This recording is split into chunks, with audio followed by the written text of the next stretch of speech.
Depois de passarmos pela pior experiência de nossas vidas, eu, minha filha e meu genro, esperamos a noite se dissipar.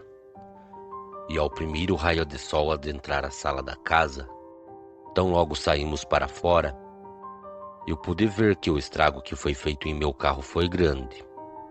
Depois de ficar um bom tempo parado, olhando ao redor de tudo, chamei minha filha e meu genro, e depois de algum tempo conversando, chegamos à conclusão que teríamos que fazer alguma coisa, pois aquele ser do inferno com certeza retornaria, para tentar contra as nossas vidas novamente. Naquele mesmo momento, fomos até a cidade. Minha filha cogitava em ir à delegacia, e eu no mesmo momento fazia ela entender que a polícia jamais entenderia que a fazenda estava sendo invadida por um lobisomem. Tão logo chegamos na cidade, já estava certo de alguns conhecidos me encontrarem próximo a uma praça. Não sei se era coisa da minha cabeça, mas tive a sensação de estar sendo observado. Olhava para todos os cantos, por entre o povo que transitava por aquela praça, e parecia que muitos que passavam por ali ficavam nos olhando. Foi então que um homem, que aparentava ter uns 35 anos, veio até nós. Perguntou se minha filha e meu genro eram os novos proprietários da fazenda. Eles responderam que sim. Aquele homem ficou nos olhando. Então falou que o lugar onde minha filha mora carregava um triste acontecimento. Depois de algum tempo nos explicando e falando tudo que sabia, aquele homem nos falou algo que nos deixou aterrorizados. Ele conhecia o pai do marido de minha filha e também falou que há muito tempo atrás, em um tempo em que o pai de meu genro ainda era forte de saúde e vivia naquela fazenda, ele teve aquelas terras invadidas por um ser que ele mesmo dizia ser o próprio diabo. Aos poucos, ele viu o gado sumir. Ovelhas e galinhas eram encontradas todas as manhãs, completamente esquartejadas. Ele dizia que o que invadia suas terras fazia aquilo por puro prazer de matar. Algumas pessoas da cidade chegaram a se reunir e tentaram uma emboscada para tentar matar a criatura. Mas foi nessa emboscada que um de seus melhores amigos acabou sendo morto pelo lobisomem. Depois disso, aquele homem abandonou aquelas terras e desde então nunca mais foi visto por aquelas bandas. Foi então que Rogério olhou para aquele homem e falou que aquelas terras eram de seu pai. Então aquele homem pronunciou: "Se cuidem. O lobisomem não vai descansar enquanto não acabar com vocês.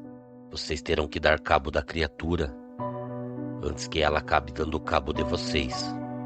Então ele se despediu e foi embora. Depois de alguns minutos, as pessoas que eu conhecia chegaram até o local que estávamos e eles pediram para que nós o seguíssemos, e assim o fizemos. Não demorou muito para que chegássemos em um beco, uma rua sem saída. O carro parou em frente a uma casa velha, tomada por mato. Então, no momento em que aqueles homens desceram do carro que estavam, eu pedi para que Rogério e Priscila ficassem me esperando. Depois de algumas horas negociando lá dentro da casa, eu consegui o que queria. Era próximo às 4 horas da tarde quando saí de lá de dentro. Minha filha ouviu um dos homens falando que iria buscar o carro mais à tarde e já ficaria para nos ajudar. Então garramos o rumo da fazenda novamente. Tão logo chegamos, eu, minha filha e Rogério começamos a arrumar tudo para a noite. Colocamos alguns pontos de luz próximo às cercas para poder iluminar melhor o local, caso aquele ser do inferno aparecesse. Foi então que Rogério me perguntou como eu tinha conseguido toda aquela parafernália. E também me perguntou o que tinha na segunda bolsa, que ficou no bagageiro do seu carro. Nesse momento eu olhei para ele e pedi para que ele me acompanhasse até o carro. Depois de abrir o porta-malas e também abrir a bolsa, Ele acabou se assustando com a quantidade de armas que viu. Perguntou como eu tinha conseguido tudo aquilo. Então lhe respondi que todas aquelas armas eram apenas emprestadas e que depois do serviço feito, teria que devolvê-las, juntamente com o meu carro, que acabou entrando no meio de todo o negócio que fiz. Enquanto conversava com o Rogério, os amigos que ficaram de aparecer chegaram. Eles ainda não sabiam o que iriam enfrentar. A tarde já vinha se dissipando e também já era possível sentir um vento fria que vinha do leste da região que estávamos. Aqueles homens conversavam entre si e tramavam de ficar sobre as árvores. Eles acreditavam que o animal que invadia a fazenda poderia ser uma onça parda, ou talvez um cachorro do mato, ou qualquer outro tipo de animal. Mas não imaginavam que o que invadia a fazenda, na verdade, era um lobisomem. Minha filha, passado alguns minutos, chamou a todos nós. Ela tinha feito uma bela refeição e convidou a todos nós para se alimentar. Era fácil notar o quanto ela estava nervosa. Como a noite já tinha chegado, minha filha estava tão ansiosa e aterrorizada que parecia que não demoraria para que ela entrasse em pânico. No momento em que nos alimentávamos, o silêncio tomou conta de todos. Eu olhava para os lados e via todos os olhares parados. Todos estavam muito sérios e pensativos. Depois de nos retirarmos da mesa, eu pedi para que meu genro ficasse dentro de casa com a minha filha e só abrisse a porta depois que tudo tivesse se resolvido.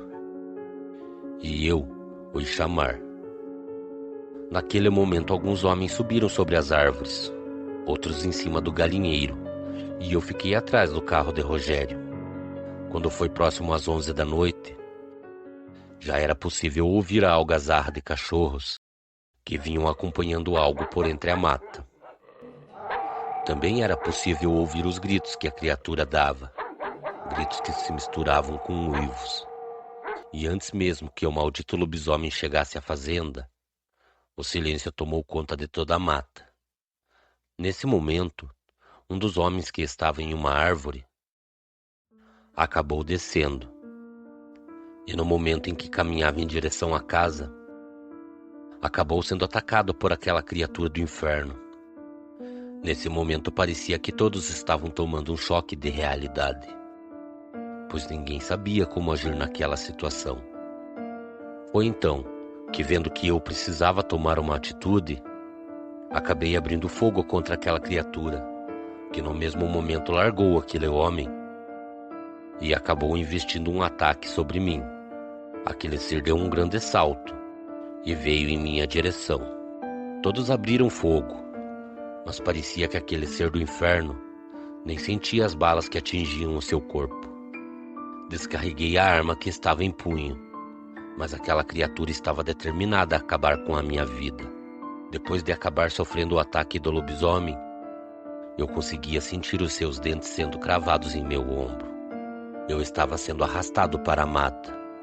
Também conseguia ouvir a voz dos homens ao redor me chamando, mas eu não tinha força para gritar por socorro. Foi então que percebi que aquela fera me soltou. Eu estava em uma grande clareira no meio da mata. Parecia que naquele momento o que caçávamos passou a nos caçar. Eu ouvia estralos de galhos secos, que eram pisoteados ao redor do local que eu estava. Também vi o momento em que aquele ser veio mais uma vez ao meu encontro. E dessa vez, ele iria me matar. Aquilo ficou por alguns minutos parado sobre meu corpo. Aquela fera me olhava, de uma forma que parecia estar me analisando. Foi então, no momento em que investiu um novo ataque sobre mim, que acabei ouvindo a voz de minha filha gritando por entre a mata. Também vi que por 2 ou 3 vezes a mata se iluminou. Minha filha descarregou a arma que deixei com ela. Eu pude ver o solavanco que aquele maldito lobisomem levou em sua cabeça, e não demorou muito para que aquela maldita fera caísse ao meu lado, ainda com vida. Nesse momento, eu vi uma das pessoas que mais se encontrava nervosa e com medo dar cabo de uma maldita fera do inferno. Minha filha se aproximou daquela criatura, colocou a arma sobre a sua cabeça e atirou por mais 2 vezes. Depois disso, ela caiu ajoelhada ao meu lado, me abraçou forte e desabou a chorar. Naquele momento, mesmo estando muito machucada e quase inconsciente, eu vi minha filha reunir suas últimas forças e ir atrás da criatura que iria me matar. Depois de todos os homens terem chegado ao local que eu estava com a minha filha, uma grande vala foi aberta. A criatura foi jogada lá dentro e queimada. Também foi enterrada bem longe das terras que minha filha mora. Eu tive uma boa recuperação, mas carrego as cicatrizes que aquela coisa deixou em meu corpo até hoje. Cordiais uivos a todos. Boa noite.